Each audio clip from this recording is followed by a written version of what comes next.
साथियों नमस्कार, मैं हूं नीरज कुमार और आप देख रहे हैं एक देश एक आवाज न्यूज।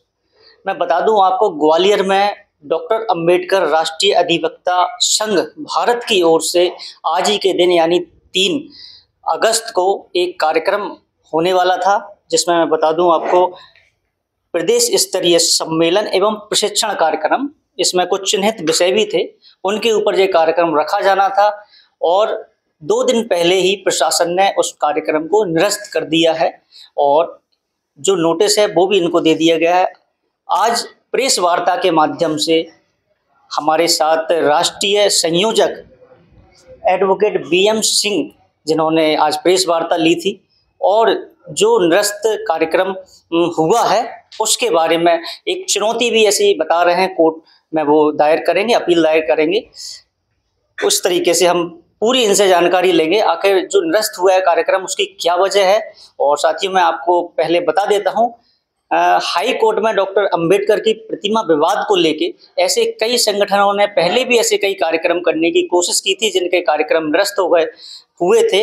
लेकिन इनका कहना है इसमें कि जो डॉक्टर अंबेडकर की प्रतिमा है उसको विवाद के लेके ना तो हमारा उसमें कोई विषय था और ना ही कोई ऐसी उसमें चर्चा होनी थी, फिर भी इनका कार्यक्रम वहाँ पर निरस्त हो गया है। क्या पूरी उस पर पूरा चर्चा है, क्या घटनाक्रम हुआ है, हम जानेंगे एडवोकेट BM सिंह जी से। सर, क्या पूरा जो घटनाक्रम इसमें हुआ है 2 दिन पहले आपकी जो निरस्त हुई है परमिशन, क्या कुछ कहना चाहते हैं? देखिए, प्रशासन को हम लोगों ने 24 जुलाई को एक लेटर दिया था कि हम लोग प्रांतीय सम्मेलन करने जा रहे हैं 3 अगस्त को, और ख़ास तौर से वह नए अधिवक्ताओं को प्रशिक्षण ट्रेनिंग के विषय पर है। नए अधिवक्ता होते हैं, नई नई जानकारियाँ उनको कानून के विषय में देनी होती है। अफसोस इस बात का है कि प्रशासन ने अपने दिमाग का प्रयोग किए बिना और सही जानकारी के अभाव में उन्होंने 1 अगस्त 2025 को एक लेटर हम लोगों को पकड़ा दिया, जिसमें उन्होंने कार्यक्रम देने की अनुमति नहीं दी उन्होंने करने की, और इसके अलावा उन्होंने उसमें लिखा कि कार्यक्रम ना करने की अनुमति इसलिए हमें नहीं दे रहे। वो उन्होंने कहा कि ग्वालियर खंडपीठ में डॉक्टर बाबा साहब अम्बेडकर की मूर्ति को लेकर विवाद लंबित है। अब सवाल ये है कि जब हम लोगों ने बाबा साहब अम्बेडकर की मूर्ति को हाईकोर्ट खंडपीठ से संबंधित कोई विषय रखा ही नहीं, उसकी चर्चा का विषय नहीं, उनसे कोई विषय हमारा संबंधित नहीं था, तो प्रशासन को उस विषय को हमारे इस प्रांतीय सम्मेलन से जोड़ने का कोई कारण उपलब्ध नहीं है। इसलिए उनके द्वारा दिया गया ये लेटर पूरी तरह से अवैध ही नहीं है, अविवेकपूर्ण भी है। इसलिए संगठन ने यह फैसला किया है कि उनके इस गैर कानूनी कृत्य को माननीय उच्च न्यायालय के समक्ष हम लोग रिट पिटीशन फाइल करके चुनौती देंगे।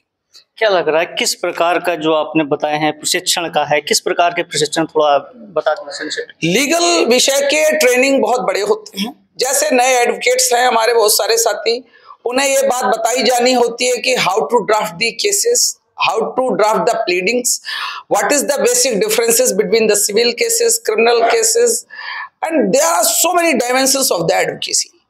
इसलिए हमारे नए अधिवक्ताओं को बहुत सारी चीजें हमें ये बतानी होती है कि how to argue the case before the court. नए वकीलों को मालूम नहीं होता, नए वकील सोचते हैं कि अधिकारी की तरह कोर्ट के सामने खड़े हो जाएंगे। No, a officer is different thing, court is different thing. इसलिए कोर्ट के समक्ष हमारा कैसा आचरण होना चाहिए, व्यवहार होना चाहिए, हमें कोर्ट के सवालों को किस तरह से शालीनता से जवाब देना चाहिए, बहुत सारे ट्रेनिंग के पार्ट होते हैं। इन सारे विषयों को लेकर हम लोगों ने ट्रेनिंग रखी थी, खासतौर से नए अधिवक्ता साथियों के लिए और कानून की उचित जानकारी देने के लिए।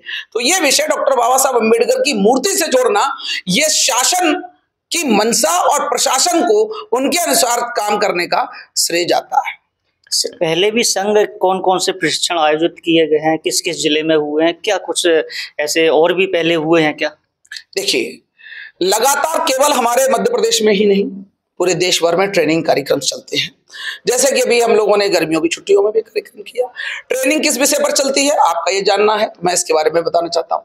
संगठन एक विशेष उद्देश्य के लिए काम कर रहा है, कौन सा, कि हाई कोर्ट्स और सुप्रीम कोर्ट्स के अंदर सभी जजेस की भर्ती की जाए।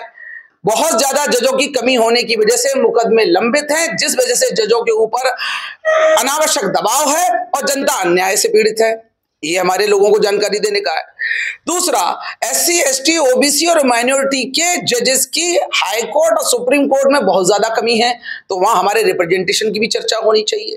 तीसरा, कि उस हाई कोर्ट और सुप्रीम कोर्ट के अंदर जो पैनल लॉयर्स होते हैं, डिस्ट्रिक्ट कोर्ट के अंदर पैनल लॉयर्स होते हैं, सिविल के, क्रिमिनल के, रेवेन्यू के, बोर्ड्स के, कॉर्पोरेशंस के, बैंक के, वहां पैनल लॉयर्स में भी हमारा रिप्रेजेंटेशन नहीं है। तो इन बहुत सारे विषयों को लेकर अधिवक्ताओं को जानकारी देना और उनसे इस बात के लिए आग्रह करना कि इस बात की जानकारी अन्य अधिवक्ताओं को भी दी जाए, जिससे कि गवर्नमेंट तक इन उचित सवालों को पहुंचाया जा सके। आज प्रेस वार्ता की काफी साथी वकील भी आपके और भी जगह से अलग अलग शहर से आए हुए थे, क्या कुछ निष्कर्ष निकला? क्या पिटीशन के लिए आप करेंगे शासन प्रशासन? बहुत स्पष्ट है, ये लेटर जो है कानून में कहीं भी टिकने योग्य नहीं है। Under article 19 sub clause 1, sub clause A और sub clause G under the constitution of India, we have a fundamental right freedom of speech and expression. Secondly, to do organise the programmes peacefully and without arm. इसलिए ये कहीं भी टिकने योग्य नहीं है। हमारे साथियों ने एक राय से ये निर्णय बनाया कि इस लेटर को हम लोग माननीय उच्च न्यायालय में रिट पिटीशन के माध्यम से चुनौती देंगे, और मेरा विश्वास ही नहीं, मेरा दृढ़ विश्वास है कि इस चुनौती के माध्यम से जिला प्रशासन को ये समझाने का काम किया जाएगा, आप कानून के नीचे हो, जनता के नौकर हो, इसलिए कानून को मानना आपकी मर्जी पर नहीं है, आप उसको मानने के लिए बाध्य हो। ये उनको हम माननीय उच्च न्यायालय के आदेश के माध्यम से समझाने का काम करेंगे। एक और सवाल बनता है, आपसे भी पहले कई ऐसे संगठन हैं जो सामाजिक संगठन है, उन्होंने भी इस प्रकार से कई ऐसी अनुमतियां मांगी थी और विवाद को चलते देखते हुए उनको भी अनुमति नहीं मिली है। उन संगठनों के लिए भी कुछ रूल्स या कुछ नियम है इसमें?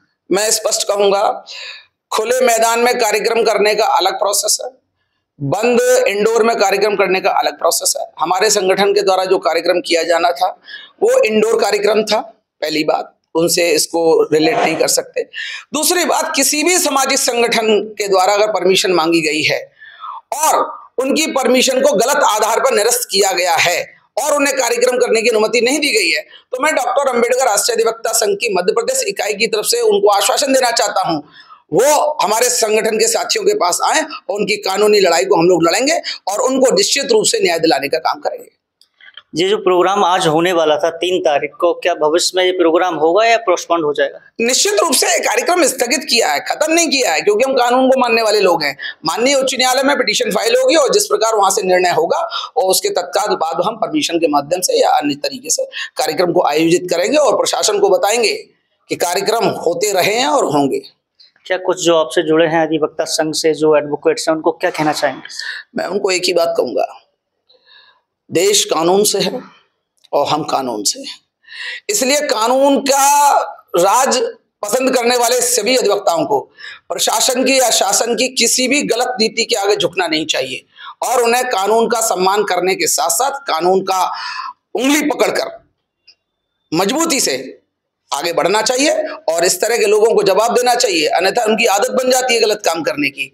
इसलिए कानून को, राज को कायम करने के लिए उन्हें हर हालत में कानूनी विषयों पर आगे आना चाहिए। साथियों, हमारे साथ प्रदेश संयोजक एडवोकेट राजेश बिचौलिया जी भी मौजूद हैं, हम उनसे भी चर्चा करेंगे। अहम भूमिका उनकी इसमें थी कार्यक्रम में और पूरी तरीके से उन्होंने इस कार्यक्रम की रूपरेखा तैयार की थी। राजेश जी, किस प्रकार से पूरा घटनाक्रम चला? काफी समय से तैयारियां भी आप लोग कर रहे थे यहाँ पे, उसका प्रचार प्रसार, देखिए पर्चा भी यहाँ पे रिलीज हो चुका था और सारे अतिथि वगैरह सब सिलेक्ट हो चुके थे, उसके बावजूद आप देखिए एज ए प्रोग्राम 2 दिन पहले निरस्त कर दिए गए प्रशासन ने, क्या कुछ कहना चाहेंगे? सबसे पहले तो मैं आपके चैनल के माध्यम से डॉक्टर अंबेडकर राष्ट्रीय अधिवक्ता संघ भारत का जो प्रांतीय सम्मेलन एवं 1 दिवसीय प्रशिक्षण कार्यक्रम आयोजित होना था, वो जो कार्यक्रम में शरीक होने के लिए हमारे राष्ट्रीय लेवल के पदाधिकारीगण, माननीय राष्ट्रीय संयोजक जी PM सिंह जी, राष्ट्रीय निधि प्रभारी एवं राष्ट्रीय सह संयोजक माननीय चंद्रमान आदिम साहब, माननीय महिला विंग के प्रभारी राष्ट्रीय सह संयोजक अस्मिता तड़के साहब, अपने सभी टीम के साथ जो है नागपुर से, महाराष्ट्र से हमारे बीच यहाँ ग्वालियर आए। लेकिन जी बात सत्य है कि हम लोग जो है कानून के मानने वाले लोग हैं, हम संविधान को मानने वाले लोग हैं। डॉक्टर अम्बेडकर राष्ट्रीय अधिवक्ता संघ ने एक बिल्कुल सहज तरीके से भाई जो है इस कार्यक्रम की अनुमति नहीं मिलने पर उसको स्थगित किया है कार्यक्रम को। लेकिन ये बात जैसा सत्य है कि हमने जो कार्यक्रम आयोजित किया था वो चुनिंदा लोगों के लिए किया था, लिस्टेड लोगों के लिए किया था और एक बंद कमरे में प्रशिक्षण कार्यक्रम था। इस कार्यक्रम से होने से जो नवीन जो पंजीकृत अधिवक्ता साथी हैं उनको एक जो है संबल मिलता। एक इस प्रशिक्षण कार्यक्रम के बाद उन्हें अपने कार्य में दक्षता के लिए एक अच्छा अवसर था, लेकिन प्रशासन के इस हठधर्मता के कारण और गलत तरीके से जो हमारी जो परमिशन को रद्द किया है उससे अधिवक्ता गण जो है, हमारे नवीन अधिवक्ता गण इस प्रशिक्षण से वंचित रहे हैं, जो मतलब ठीक नहीं है। डॉक्टर अम्बेडकर राष्ट्रीय अधिवक्ता संघ निरंतर रोकना चाहता हूँ। राजेश जी, जो मूर्ति विवाद है हाई कोर्ट का, उसमें भी आप जुड़े रहे हैं, काफी हाईलाइट भी हुए हैं उसमें। क्या लगता है कि ऐसा जो लोग हैं वो भी इसमें सम्मिलित हैं इस कार्यक्रम में, उसको नजर करते हुए भी ये सब चीजें करी जा रही हैं? मैं आपको ये स्पष्ट कर देना चाहता हूँ, अलग अलग मुद्दों पर संगठन अलग अलग समय पर कार्यक्रम आयोजित करता है। ये जो कार्यक्रम है वो पूर्णतः एक दिवसीय जो नवीन अधिवक्ताओं के लिए प्रशिक्षण कार्यक्रम था। ये स्पष्ट रूप से परमिशन में हमने स्पष्ट कहा था, हमारे उद्देश्य क्लियर थे, लेकिन उसके बावजूद भी अगर ये परमिशन रद्द की है तो ये गलत है। चुनौती की भी बात कर रहे हैं। बिल्कुल जो है ये चीज बिल्कुल स्पष्ट है कि ये जो निरस्त हुआ है वो तार्किक नहीं है और हमारे राष्ट्रीय संयोजक जी ने स्पष्ट रूप से निर्देश दिए हैं। और जो है यानी कि आपके चैनल के माध्यम से मैं स्पष्ट कह देना चाहता हूं कि राष्ट्रीय अधिवक्ता संघ इस मामले को हल्के से नहीं लेगा और गंभीरता से लेगा और इस पे आगे आने वाले समय में इस तरीके के जो प्रोग्राम हैं, जो व्यवस्थित कार्यक्रम हैं, जो संवैधानिक कार्यक्रम हैं, जो नीतिगत तरीके से जो आयोजित होने जाने वाले कार्यक्रम हैं, उनके लिए प्रशासन सहयोग करे, परमिशन दे। ऐसी जो है व्यवस्था हम माननीय न्यायालय के समक्ष रखेंगे और हमें पूरा विश्वास है, हमारे राष्ट्रीय संयोजक जी ने जैसे अभी बताया कि हमें पूरा विश्वास है कि हमको जो है इसमें न्याय मिलेगा और हाईकोर्ट इस तरीके से डायरेक्शन देगा प्रशासन को कि वो सत्य और सही तथ्यों पर आधारित जो कार्यक्रम है उन्हें आयोजित करने के लिए सहयोग प्रदान करे। राजेश जी, इसमें मनोबल भी गिरता है संघ का? बिल्कुल नहीं। डॉक्टर अम्बेडकर राष्ट्रीय अधिवक्ता संघ हमेशा चुनौतियों को जो है स्वीकार करता रहा है और इससे तो मनोबल गिरने का कोई प्रश्न नहीं उठता, बल्कि और जो है मनोबल हाई है और हम जो है यानी प्रशासन को तरीके से संवैधानिक तरीके से इसको कार्यक्रम जब भी अगली डेट मिलेगी क्या कितना उत्साह के साथ होगा? पूरे उत्साह के साथ होगा और जो है व्यवस्थित कार्यक्रम अभी भी था और व्यवस्थित कार्यक्रम बाद में भी होगा, निश्चित होगा। इन्हीं सब के साथ मैं प्रमुख है, मध्य प्रदेश के संयोजक हैं और भागदौड़ ज्यादातर आपके हाथ में रहती है ग्वालियर जैसे शहर में।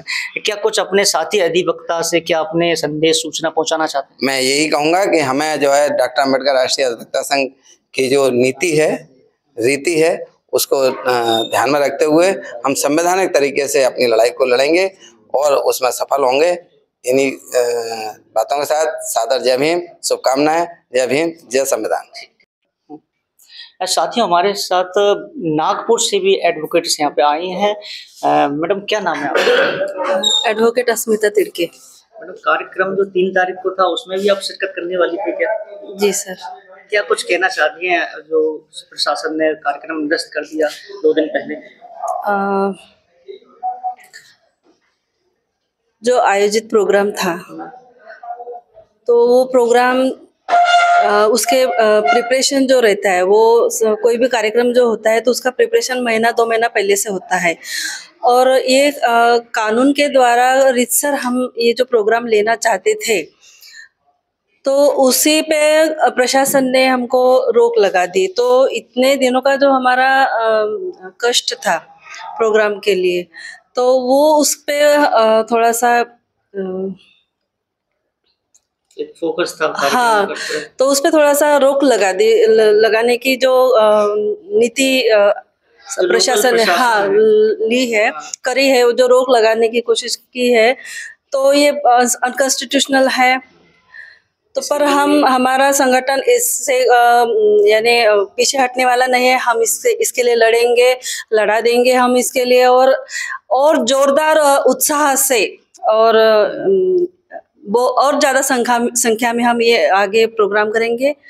बस इतना ही कहना शायद चाहूँगी। आपको अभी पता हो, डॉक्टर अंबेडकर हाई कोर्ट में मूर्ति विवाद चल रहा है, जो कि मूर्ति प्रतिमा स्थापित करने को लेकर, और काफी इसका बड़ा विवाद हुआ था। शायद आपको पता हो, आप महाराष्ट्र से हैं, है ना। उस विवाद को लेके इसमें वो रोक लगाई है कि कई जो कार्यक्रम हो रहे हैं, है ना, उससे हो सकता है, उससे विवाद उत्पन्न हो और ज़्यादा मतलब जो सामाजिक वैमनस्यता फैले, उसके कारण यहाँ पर रोक लगा दी है। लेकिन जो विषय इसमें बता रहे हैं, विषय आपके जो प्रशिक्षण संबंधी है, ऐसे कुछ जो इसमें जो नए वकील हैं, एडवोकेट्स हैं, उनको प्रशिक्षण का कार्यक्रम था, तो उसमें क्या आप कहना चाहती हैं अपनी तरफ से?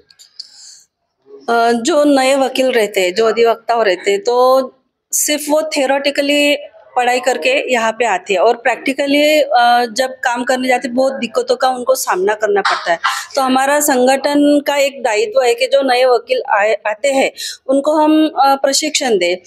जैसे सर ने अभी आपको डिटेल में बताया है कि अगर वो कोर्ट के अंदर प्रवेश करते हैं तो ना तो वकीलों के लिए, जो जूनियर वकील आते हैं उनके बैठने की व्यवस्था नहीं होती है, उनको कैसे एप्लीकेशन लिखना, कैसे ड्राफ्ट करना, प्रैक्टिकल, हाँ, और हर एक ड्राफ्ट अलग अलग होता है, तो वो उनको जानकारी देना उनको प्रशिक्षित यानी करना। जी जी, हाँ। तो वो इस विवाद से जुड़ा जा रहा है और वो कैंसिल कर दिया। क्या इसके लिए क्या चुनौती आगे आप लोगों की होगी? वो तो बोल रहे सर ने बताया कि हम उनको न्यायिक लड़ाई लड़ेंगे और हम जीतेंगे उसमें, क्योंकि उनका जो खारिज करने का जो रीज़न है वही बेकायदेशीर है, तो हम जीतेंगे जरूर और उत्साह के साथ आगे का प्रोग्राम करेंगे सर।